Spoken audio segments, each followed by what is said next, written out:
झारखंड में सोमवार को होने वाले फ्लोर टेस्ट को लेकर गठबंधन के विधायक आज लौटेंगे रांची। शाम करीब 5 बजे हैदराबाद से होंगे रवाना। सोमवार को झारखंड की चंपई सरकार का होगा फ्लोर टेस्ट। 5 फरवरी से शुरू होगा विधानसभा का सत्र। 5 फरवरी को 11 बजे राज्यपाल का अभिभाषण। फिर सीएम चंपई सोरेन पेश करेंगे विश्वास मत का प्रस्ताव।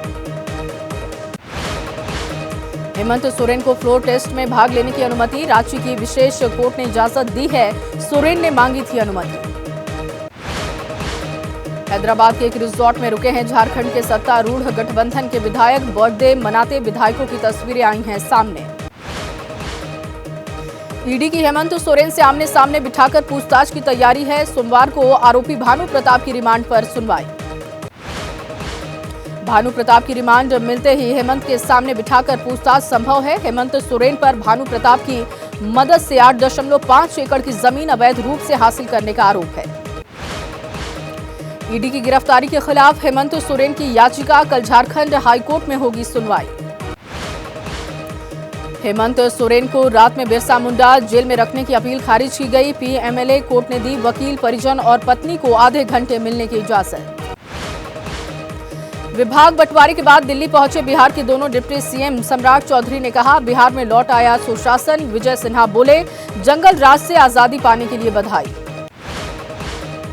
समन का जवाब नहीं देने पर केजरीवाल के खिलाफ ईडी ने की कोर्ट में शिकायत। राउंड रेवेन्यू कोर्ट में 7 फरवरी को अगली सुनवाई।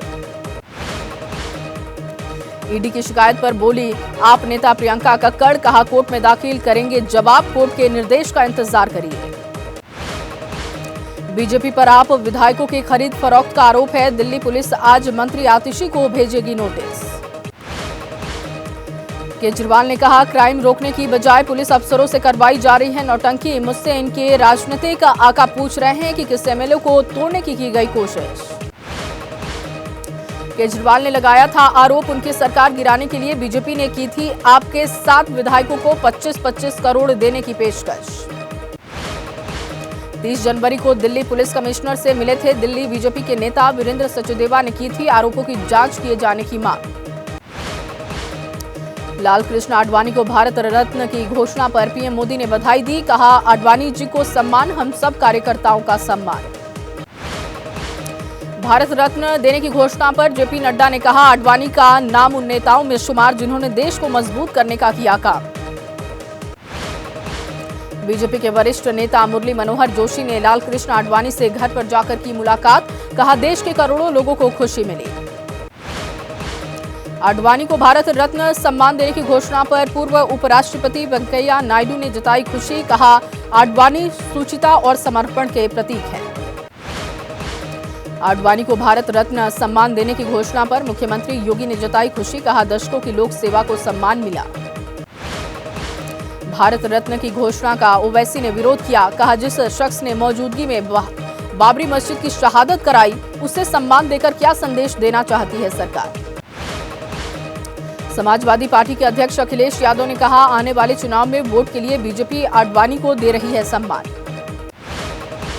कांग्रेस नेता जयराम रमेश ने आडवाणी को भारत रत्न के फैसले पर तंज कसा। कहा आडवाणी ने पीएम मोदी को शानदार इवेंट मैनेजर कहा था। आरजेडी सांसद मनोज झा ने कहा लोहिया से बड़ा समाज में संदेश देने वाला कोई नहीं हुआ, लेकिन पीएम मोदी की नजर उन पर नहीं गई। यूपी में सीट बंटवारे को लेकर कांग्रेस की बैठक। खरगे के साथ राष्ट्रीय गठबंधन समिति के नेताओं का मंथन। यूपी के बाराबंकी में बोले एसपी नेता अखिलेश यादव कांग्रेस से हो रही है बात, बहुत जल्द बन जाएगी सहमति। दिल्ली में बिहार कांग्रेस के नेताओं के साथ खरगे की मीटिंग के बाद बोले अखिलेश सिंह बिहार में कांग्रेस पहले की अपेक्षा ज्यादा सीटों पर लड़ेगी चुनाव। पश्चिम बंगाल के मुर्शिदाबाद में बोले कांग्रेस नेता अधीर रंजन चौधरी। कहा ममता बनर्जी बीजेपी से डरती हैं। बीजेपी नेता शुभेंदु अधिकारी का ममता बनर्जी पर हमला। कहा बंगाल में मनी लॉन्ड्रिंग के खिलाफ होना चाहिए एक्शन। देवघर के बाबा बैद्यनाथ धाम मंदिर में राहुल गांधी ने पूजा अर्चना की। भारत जोड़ो न्याय यात्रा के दौरान पहुंचे थे देवघर। देवघर में राहुल गांधी ने केंद्र सरकार को घेरा। कहा आज जो भी न्याय की बात हो रही है वो सिर्फ अडानी के लिए हो रही है। निशिकांत दुबे का राहुल पर निशाना। कहा मुस्लिम तुष्टीकरण की राजनीति के खिलाफ गोंडा के लोग। जेपी नड्डा ने राहुल की यात्रा को बताया भारत जोड़ो अन्याय यात्रा। डीके सुरेश के बयान को लेकर खड़गे ने भी साधा निशाना। जेपी नड्डा के हिमाचल प्रदेश दौरे का आज दूसरा दिन है। आज धर्मशाला में बीजेपी पदाधिकारियों के साथ मीटिंग करेंगे। प्रधानमंत्री मोदी का असम दौरा। गुवाहाटी में 11,000 करोड़ रुपए से अधिक की विकास योजनाओं का उद्घाटन और शिलान्यास। कामाख्या मंदिर में आने वाले श्रद्धालुओं को पीएम देंगे सौगात। तीर्थ यात्रियों के लिए कामाख्या दिव्य परियोजना की आधारशिला रखेंगे। शनिवार को पीएम मोदी ने असम के 2 दिवसीय दौरे पर वो पहुंचे। गुवाहाटी हवाई अड्डे पर रंगारंग सांस्कृतिक कार्यक्रम के जरिए भव्य स्वागत हुआ। पीएम के स्वागत में गुवाहाटी के लोगों ने जलाए 1 लाख दियों से लिखा वेलकम मोदी जी। लोकसभा चुनाव से पहले ममता बनर्जी का बड़ा दांव। 21 लाख मनरेगा श्रमिकों को बकाया वेतन जारी करने का ऐलान किया। तृणमूल सांसद देव ने अचानक 3 प्रशासनिक पदों से इस्तीफा दिया। देव के इस्तीफे के बाद अटकलों का बाजार हुआ गर्म।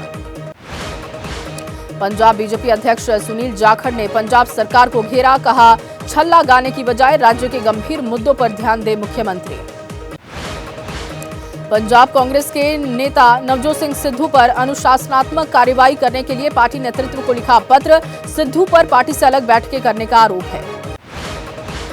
अगले हफ्ते उत्तराखंड में पेश होगा यूसीसी बिल। कैबिनेट की बैठक के बाद सीएम पुष्कर सिंह धामी ने कहा पूरी की जा रही हैं औपचारिकताएं। मुख्यमंत्री योगी आदित्यनाथ ने हिंदू भजन गाने वाले मुस्लिम युवक से मुलाकात की। युवक ने सीएम को सुनाया राम भजन। हैदराबाद में ओवैसी का भड़काऊ बयान। 600 साल पुरानी मस्जिद के शहीद होने की कही बात। कहा हर दिन मस्जिदों को रखे आबाद। ज्ञान वापी पर न्यायालय के फैसले पर अब जमाते इस्लामी हिंद ने उठाए सवाल। कहा जुडिशरी और प्रशासन का रवैया सही नहीं। मलाली मस्जिद विवाद को लेकर कर्नाटक हाई कोर्ट का अहम फैसला। मंगलुरु सिविल कोर्ट ही करेगा मामले की सुनवाई। कोर्ट के फैसले पर सवाल उठाने वाले all India Muslim personal law board को ऑल इंडिया मुस्लिम जमात का जवाब। कहा अपने असल मकसद से भटक गया है बोर्ड। कन्नौज में सीएम योगी की हुंकार। कहा यूपी में समाजवादी पार्टी की सरकार होती तो नहीं बन पाता अयोध्या में मंदिर। समाजवादी पार्टी के सांसद डॉक्टर शफीकुर रहमान बर्क की तबीयत खराब हुई। मुरादाबाद के निजी अस्पताल में 3 दिनों से चल रहा है इलाज। हालात में सुधार के बावजूद अभी कुछ दिन देहरादून में ही रहेंगे जगत गुरु रामभद्राचार्य। जगत गुरु के उत्तराधिकारी ने दी जानकारी। प्रयागराज के मेयर गणेश केसरवानी ने पेश की है मिसाल। अपने आवास पर खुद हथौड़ा चलाकर तोड़ा अतिक्रमण। शिवसेना नेता को गोली मारने के आरोप में बीजेपी विधायक गणपत गायकवाड़ समेत 3 आरोपियों को उल्लासनगर की मजिस्ट्रेट अदालत में किया गया पेश। 14 फरवरी तक पुलिस हिरासत में भेजा। गोलीकांड की गहराई से पड़ताल के लिए उप मुख्यमंत्री एवं राज्य के गृह मंत्री देवेंद्र फडणवीस ने उच्च स्तरीय जांच के दिए हैं आदेश। प्रयागराज पुलिस ने ग्रेटर नोएडा में माफिया अतीक के करोड़ों की संपत्ति का पता लगाया है। तकरीबन 4.25 करोड़ की कोठी को कुर्क करने का आदेश। दिल्ली के डाबडी इलाके में घर से मिली 3 लाश। 3 मृतकों में 2 सगे भाई। शुरुआती जांच में दम घुटने से मौत की आशंका। तमिलनाडु के तेनकासी में 2 जंगली हाथियों ने मचाया उत्पात। घरों और फसलों को नुकसान पहुंचाया। परफ्यूम फैक्ट्री में आग से मरने वालों की संख्या पहुंची 5। हिमाचल प्रदेश के उप मुख्यमंत्री मुकेश अग्निहोत्री ने बताया 29 लोग के घायल होने की खबर। राजस्थान के डीडवाना में बीच सड़क पर धू-धू कर जली बस। आग के गोले की तरह घंटों धधकती रही बस। प्रयागराज के माघ मेले के लिए लगी शिविर में आग लग गई। टेंट में रखे सामान पूरी तरीके से जल के राख। शिविर में रहने वाले लोग सुरक्षित। लखनऊ में 3 मंजिला बिल्डिंग में आग लग गई। कार और बाइक को पहुंचा है नुकसान। दिल्ली में देर रात हुई हल्की बारिश। यूपी समेत राजस्थान हरियाणा पंजाब के कई हिस्सों में छिटपुट बारिश का अनुमान है। कश्मीर के गुलमर्ग में अवलांच। अगले 2 दिन भारी बारिश और बर्फबारी का अनुमान है। पहाड़ों पर जाने वाले लोगों को सावधान रहने की अपील की गई। उत्तर कश्मीर में बर्फबारी से सफेद हुए पहाड़। बर्फीली रास्तों के बीच टोंगे की सवारी की मनमोहक तस्वीरें आई हैं सामने।